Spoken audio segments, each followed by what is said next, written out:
નમસ્કાર મિત્રો, સ્વાગત છે તમારું ખેડૂત યોજના યુટ્યુબ ચેનલમાં। મિત્રો, આજના સમાચાર વિશે વાત કરતા પહેલાં જો તમે અમારી ચેનલમાં નવા છો તો નીચે લાલ કલરનું સબસ્ક્રાઇબ બટન આપેલું છે તેને દબાવીને બાજુમાં રહેલા ઘંટડી બટનને પણ દબાવી દેજો, જેથી મારા આવનારા તમામ વિડીયોની માહિતી તમને મળતી રહે। 108 ઇમરજન્સી કેસોમાં 33% વધારો।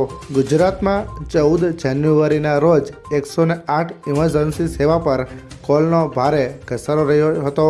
રાજ્યભરમાં કુલ 5,987 મેડિકલ કેસો નોંધાયા હતા, જે સામાન્ય દિવસો કરતાં 33% વધુ છે।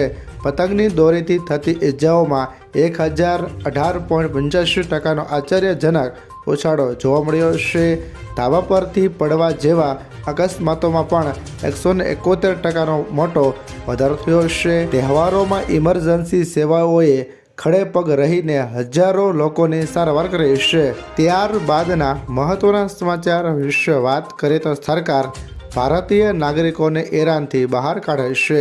ઈરાનમાં પરિસ્થિતિ વધુ અણસરી રહી છે। ભારત સરકારે ઈરાનમાં એક ઓપરેશન માટે તૈયારીઓ શરૂ કરી દીધી છે। સૂત્રોના જણાવ્યા અનુસાર સરકાર ઈરાનમાંથી ભારતીય નાગરિકોને બહાર કાઢશે।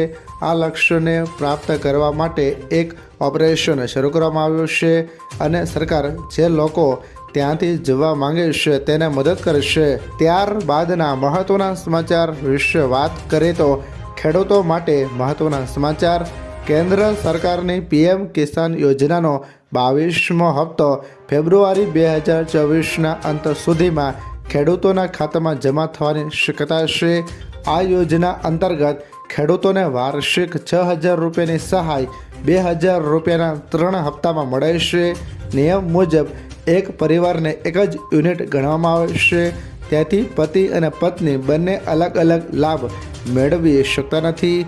જો બંને લાભ લેશે તો સરકાર નાણાં વસૂલ કરી શકે છે। હપ્તો મેળવવા માટે KYC કરવી ફરજિયાત છે। ત્યારબાદના મહત્વના સમાચાર વિશે વાત કરીએ તો SBI ગ્રાહકોને ઝટકો। દેશની સૌથી મોટી સરકારી બેંક SBIએ નવા વર્ષની શરૂઆતમાં જ કરોડો ગ્રાહકોને મોટો ઝટકો આપ્યો છે। હવે અન્ય બેંકોના ATMમાંથી પૈસા ઉપાડવા પહેલાં કરતાં વધુ મોંઘા પડશે। બેંકે અન્ય બેંકોના ATMના ઉપયોગ પર લાગતા સર્વિસ ચાર્જમાં વધારો કરી દીધો છે। આ વધારાનું મુખ્ય કારણ ઇન્ટરચેન્જ ફીમાં વધારો છે। ઇન્ટરચેન્જ ફી એ રકમ છે જે એક બેંકે બીજા બેંકના ATMનો ઉપયોગ કરવા બદલ ચૂકવવી પડે છે। ત્યારબાદના મહત્વના સમાચાર વિશે વાત કરીએ તો જીઓ ફાઇનાન્સની કમાણીમાં 101%નો ઉછાળો। જીઓ ફાઇનાન્શિયલ સર્વિસીસ લિમિટેડ નાણાકીય વર્ષ 2025-26ના ત્રીજા ક્વાર્ટરમાં ₹901 કરોડની કમાણી કરી છે, જે 101%નો મોટો વધારો દર્શાવે છે। જોકે કંપનીનો નફો વાર્ષિક ધોરણે 9% ઘટીને ₹269 કરોડ રહ્યો છે। કંપનીની કુલ સંપત્તિમાં પણ 29%નો વધારો થતાં તે 19,049 કરોડ પર પહોંચી ગઈ છે।